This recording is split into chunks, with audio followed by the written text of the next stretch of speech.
La neuralgia es un dolor punzante y muy intenso que se produce en un nervio dañado y que además puede estar en cualquier parte del cuerpo. Sin embargo, ocurre con más frecuencia en el rostro y cuello.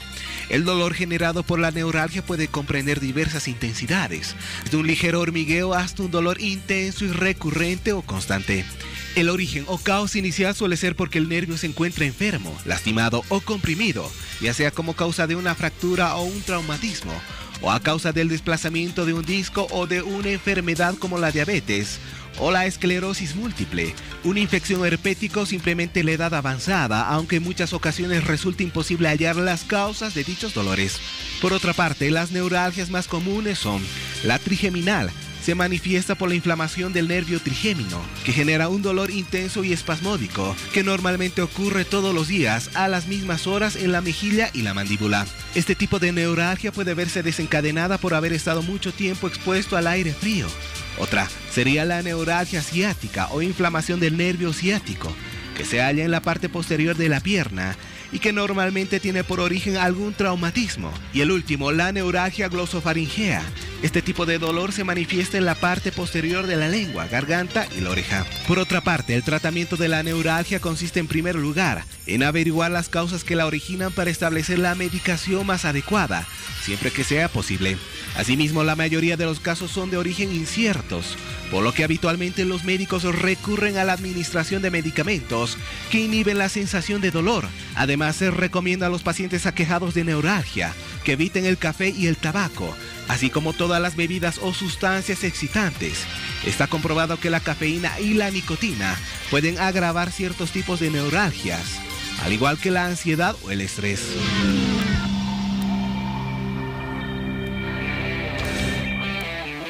Y bueno, la neuralgia, definitivamente, o las neuralgias, dolores que alertan, que afectan, que hacen que la vida sea muy dura para muchísima gente. Solo pensar que la acción de afeitarse, de sonreír, de masticar, de hacer un movimiento en el rostro pudiese generar una sensación de dolor a veces insoportable por algunos segundos, en algunos momentos, minutos, y en otros tan intensos que pareciera que nunca terminan. Bueno, aunque las imágenes están por otro lado, vamos a presentarles ahora a nuestros invitados esta noche aquí en Hora 23. ¿No es cierto? Quiero comenzar por el doctor Enrique Balda, que es neurólogo clínico, que nos va a hablar precisamente de esto en unos segundos nada más. Doctor, qué gusto. Bienvenido a Hora 23. Estar con ustedes y compartir este momento para que la población se entere de algunas enfermedades, todo el dolor crónico, ¿no? Bien, bienvenido, doctor. Y Encantado. tenemos acá al doctor también Roberto Coronel, médico quiropráctico, y ha estado antes con nosotros haciendo unas demostraciones en las que los huesos suenan, que ustedes no se pueden imaginar. Querido doctor, qué gusto. Bienvenido. Víctor Hugo, buenas noches al canal, buenas noches. Gustosos de poder compartir este tema. No, sin duda que los aportes de ambos van a ser sumamente interesantes esta noche. A ver, también se le llama a esta neuralgia como un tic doloroso, ¿no?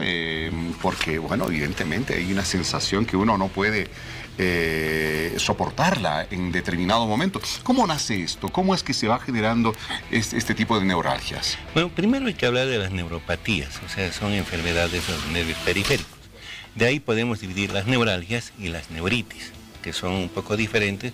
Neuritis son de un proceso inflamatorio por traumatismo y demás, y la neuralgia, que puede ser como representante mayor la neuralgia del trigémino, que es tal vez lo que más problemas trae en las personas mayores.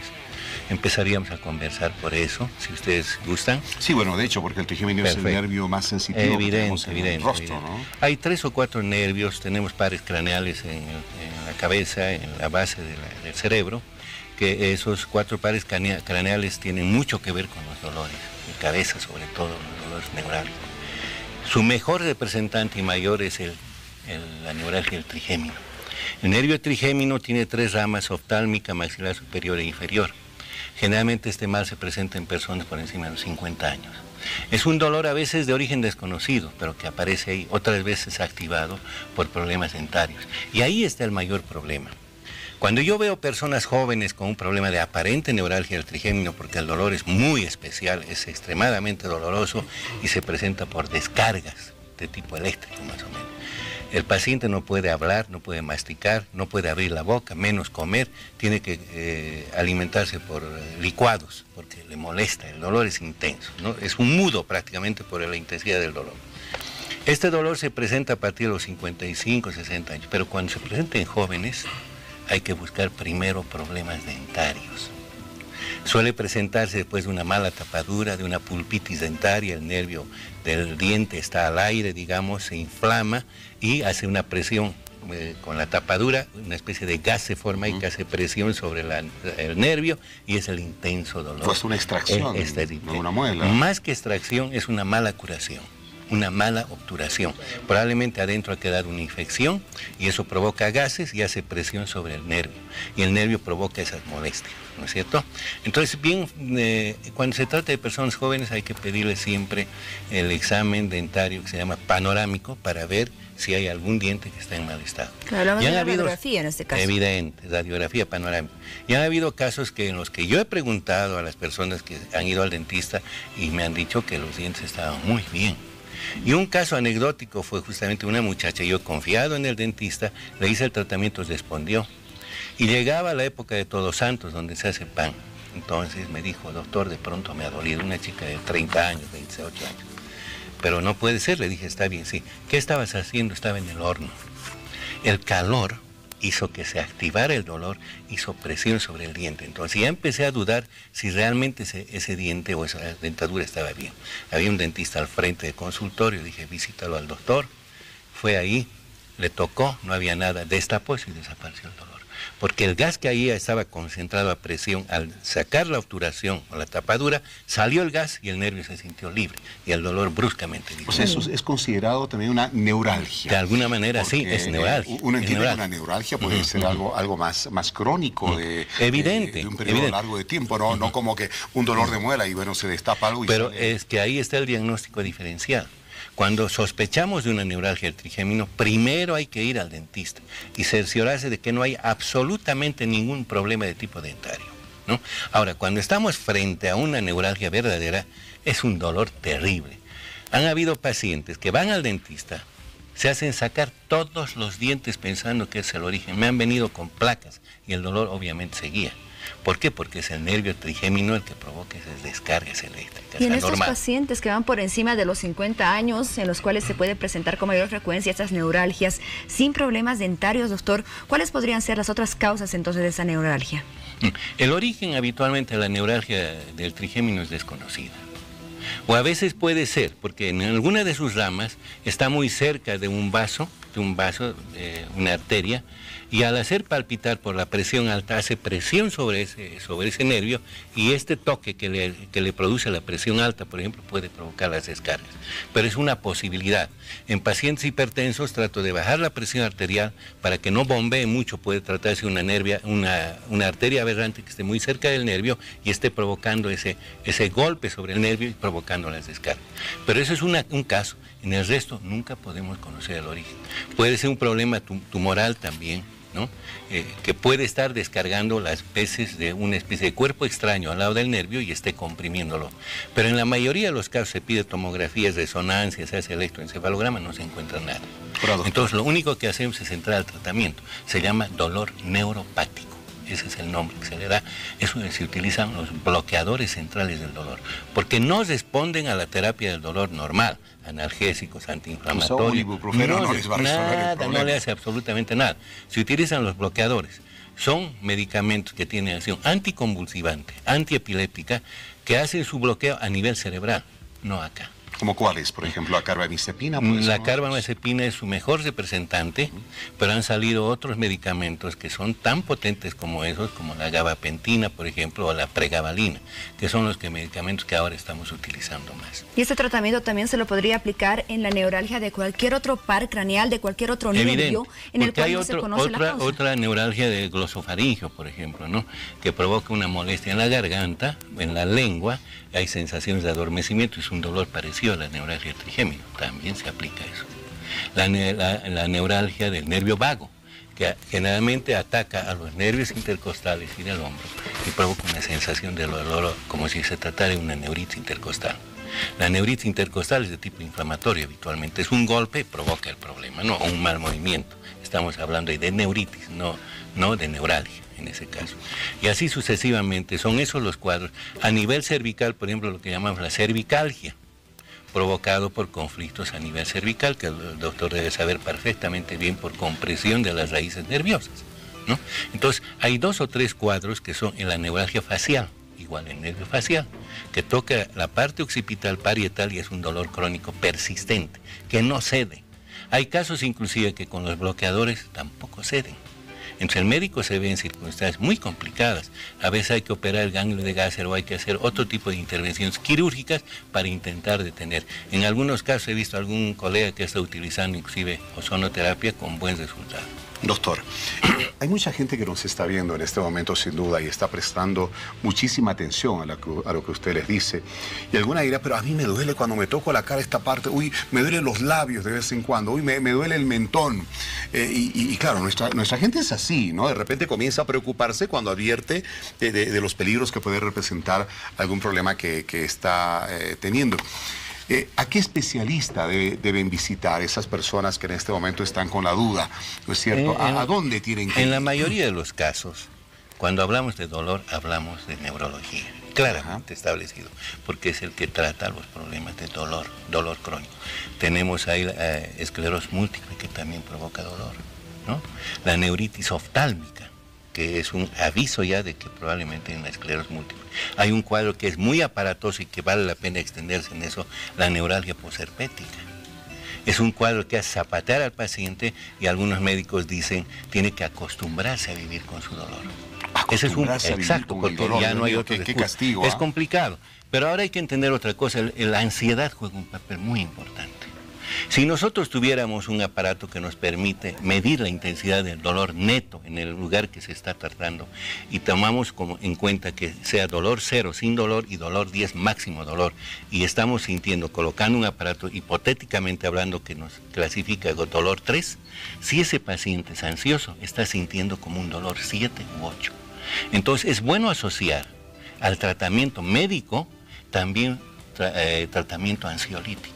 Para bajar la ansiedad ya estamos modificando el dolor asociado al tratamiento neuropático, le dije, con los bloqueadores del dolor. Creo que esa es la combinación más correcta en estos casos.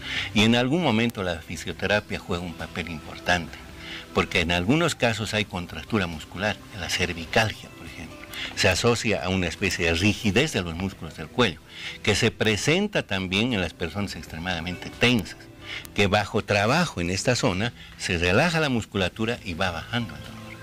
Como entonces, las neuralgias afectan al sistema nervioso, entonces podríamos relacionarlas totalmente también con personas que tienen estrés o que son muy nerviosas. Evidente. Los dolores de cabeza, por ejemplo, que tienen algo que ver con dolores en la nuca, tienen relación con el estado tensional o con la presión alta. Bueno, estamos entrando en otro espacio, ¿no? El dolor de nuca nos hace sospechar que hay presión alta.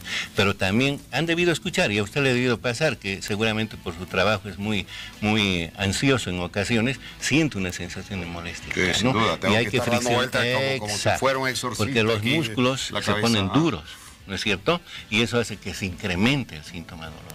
Hace un rato les hablaba, y quisiera comentar esto, de la neuralgia posherpética. Es un cuadro que está apareciendo con mucha frecuencia actualmente, el herpes zóster. Cuando hemos sido niños hemos enfermado nosotros la varicela. Hemos tenido salpullido en la cara, había que dar un calmante para analgésico antiinflamatorio y desaparecía la molestia en 3, 4, 5 días después del salpullido.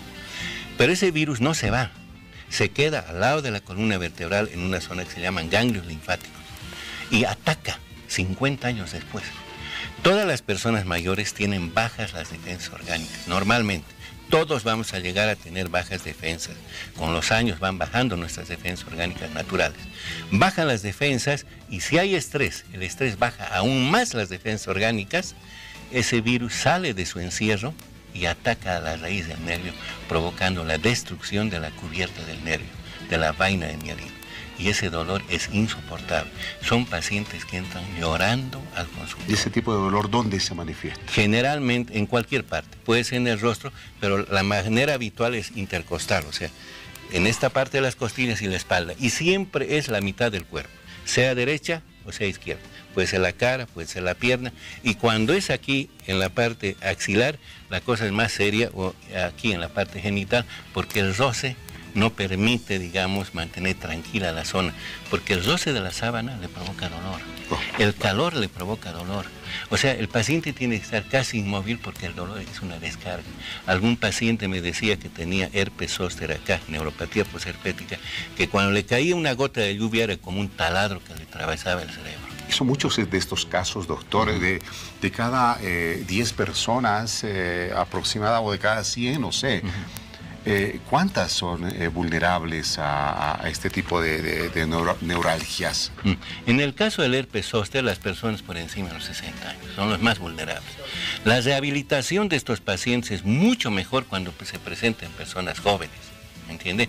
Pero en personas mayores no. Es como la fractura, ¿no es cierto? Un niño, por ejemplo, regenera sus huesos en 2 semanas. Claro. Una persona de la tercera edad necesita 3 o 4 meses. Eso no tiene cura, eso es lo que me dice, ya cuando están por los 60 años para arriba. No es que no tiene cura, hay que esperar que su vaina de mielina se regenere. Es como un nervio, es como un cordón de plancha con la cubierta deshilachada.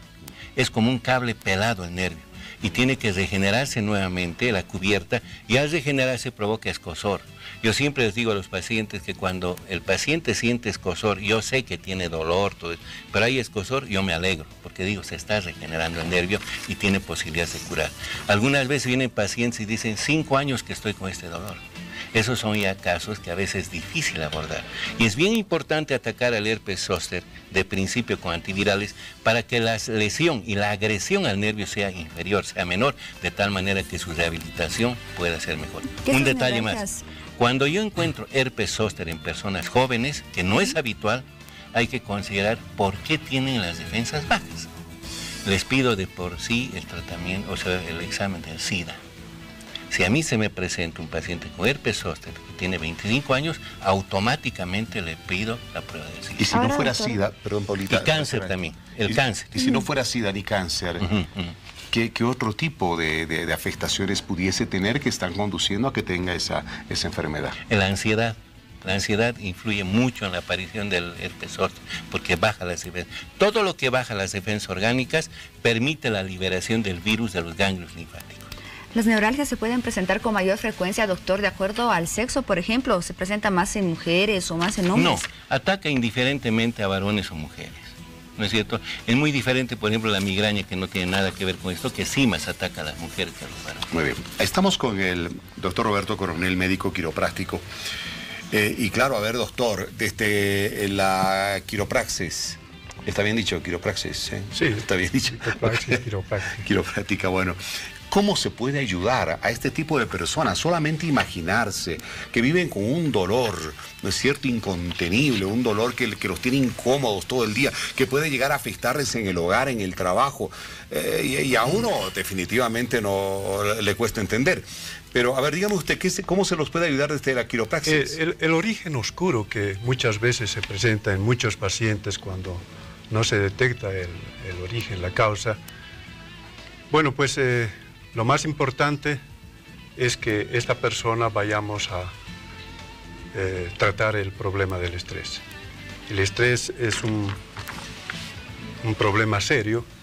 Para dar un ejemplo, un estrés tremendo puede subluxar la columna cervical. Entonces, fíjense lo que puede hacer el estrés cuando se trata de estos problemas y no sabemos la causa. Entonces, es importante enfocar las neuralgias siempre desde el punto de vista multidisciplinario, ¿no? Se entiende que de cada 3 personas, 2 tienen un grado de estrés elevado. Sí, con seguridad. Quizás el 100%, unos en menor cuantía quizá, pero es importante enfocar el problema de las neuralgias desde el punto de vista oscuro, vuelvo a repetir, porque nosotros estamos viendo pacientes que muchas veces ni el médico ni el propio paciente sabe lo que le está sucediendo. Son dolores espantosos. Yo soy el que atiendo mucho más este tipo de pacientes porque en verdad estos pacientes se han paseado ya por todos los especialistas, por todas las alternativas que existen y bueno, pues aparecen allá con ganas de poder... ¿Con qué tipo de dolores? por ejemplo? ¿Qué tipo de dolor? Facial, sobre todo facial, intercostal, cervical, las ciáticas cervicales que se llaman irradiadas a los miembros superiores, que en verdad hemos tenido éxito por una sencilla razón, porque durante el estrés estos nervios que emergen, ingresan y salen de la columna vertebral, evidentemente se ponen tensionados, empiezan a pellizcar a este nivel, que es el origen, diríamos, de los nervios, y entonces liberando esta presión a este nivel, puedes mejorar de muy buena manera el problema de las neuralgias. Seguramente en ese tipo de tratamiento es importante también la colaboración del paciente, ¿no? Que pueda ayudar con lo que es la reducción del estrés y de la ansiedad. Es verdad, parece broma lo que, ya vuelvo a repetir esto, el buen humor, la risa, pueden mejorar hasta un 10%, pueden elevar el umbral del dolor. O sea, es importante esto porque estarían ganando un 10% a este intenso dolor que se tiene. Y no solamente la quiropráctica descomprime las fibras nerviosas que salen de la columna vertebral, también, y es científico esto, aumentan las defensas en las personas.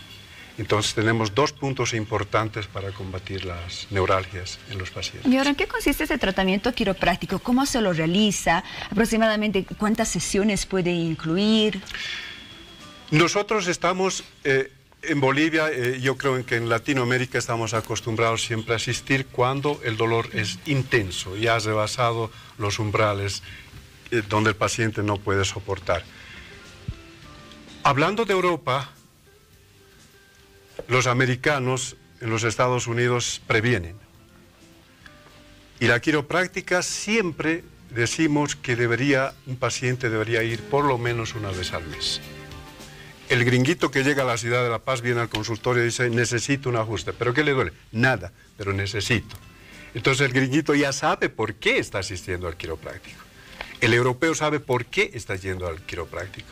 Entonces, esto nos demuestra de que el paciente, más si es propenso, ya ha tenido un pequeño dolor alguna vez, vaya y se hace un ajuste y estamos previniendo, estamos aumentando un poco las defensas de este paciente y estamos evitando llegar a este problema serio, claro, como las neuralgias. Por ejemplo, ¿no? Han aparecido esos silloncitos, ¿no? Masajeadores. Aquí tenemos en el shopping algunos y en varios lugares, en los aeropuertos. Uno se siente ahí de repente, hay evidentemente una sensación de bienestar. Y claro, la quiropraxis es algo más profundo que eso, todavía mucho mayor, mucho más profundo, ¿no? Mucho más efectivo.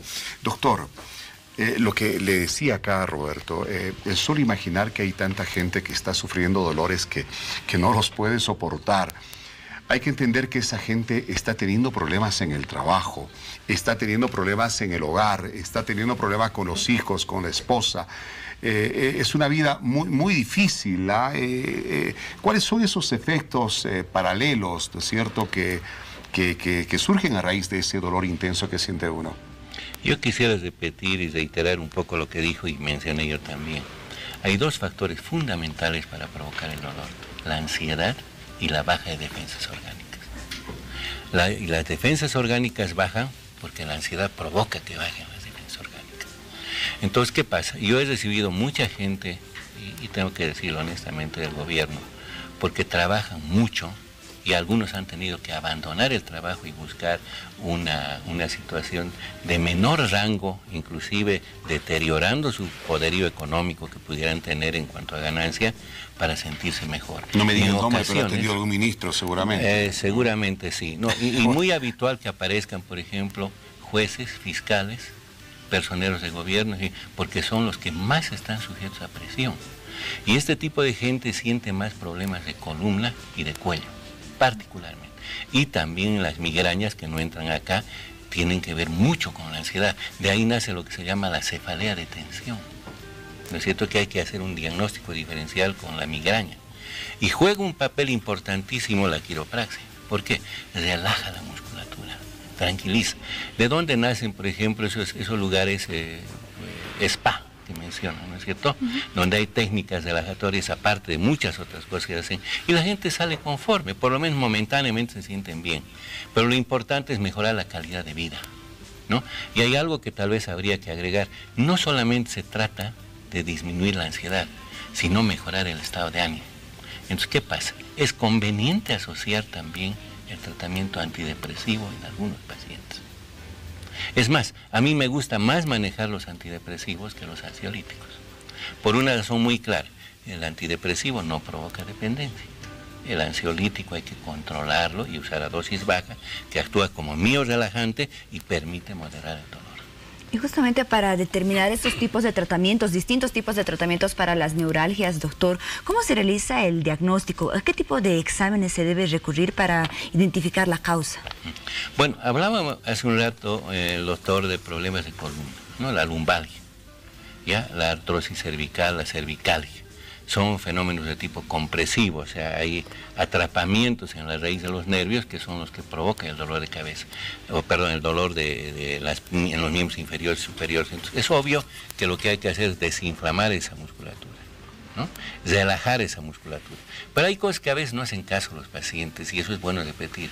No mejoran su equilibrio emocional, y en el caso de columna, siguen levantando objetos pesados, siguen haciendo actividades torpes que obviamente hacen que el empeoramiento continúe. Y esos pacientes van a llegar a tratamiento de hernia de disco, ya son discopatías, digamos, y van a tener que someterse a cirugías.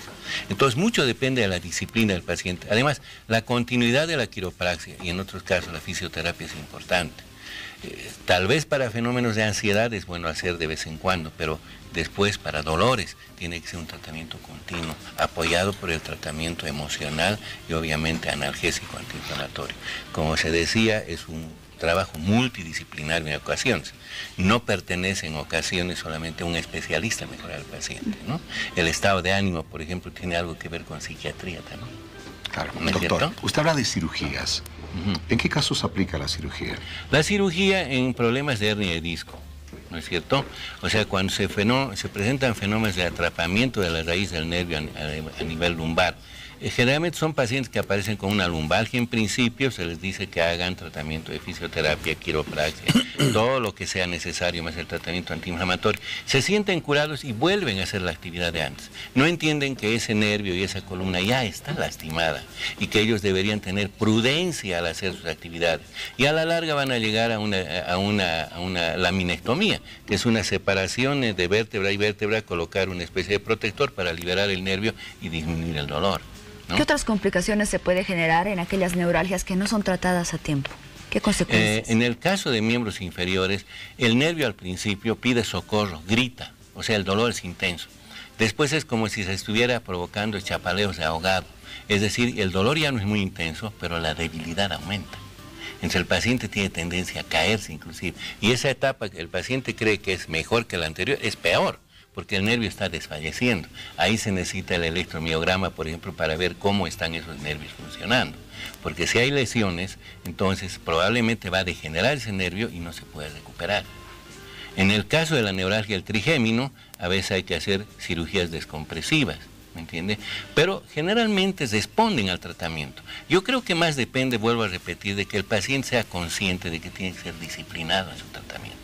Yo por lo menos en consultorio he tenido que aquellos pacientes son disciplinados, casi el 80-90% salen bien.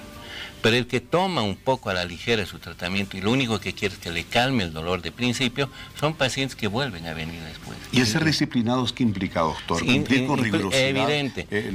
A eso me refiero. En la parte de tratamiento, es que lo que sucede es que el paciente cuando ya calma su dolor, se olvida de su problema. Y muchas veces hay que dar terapias complementarias todavía, aún sin dolor, ¿me entiende? Y esa es la parte que no entienden los pacientes. Piensan, el paciente a veces va por el dolor, pero detrás de ese dolor, ¿qué tal si hay un cáncer? ¿No es cierto? Les hablaba hace un rato que en el caso de la neuropatía herpética, el herpes zóster, cuando son personas jóvenes y en personas mayores también, hay que tratar de pesquisar el cáncer, que es la causa también de bajas defensas orgánicas, y aparece el herpes. ¿No es cierto? Entonces son situaciones que hay que manejarlas con mucho cuidado, mucha prudencia, porque en ocasiones, como también dijo el colega, el origen se desconoce. Muy bien, vamos a hacer una pequeña pausa en este tema de las neuralgias porque aún tenemos mucho más por conocer acerca de esta enfermedad. Nos vamos a una pausa y volvemos. Sí, y en un momentito nada más, por favor, vamos a hacer una pausa hablando de un tema muy interesante. Todo lo que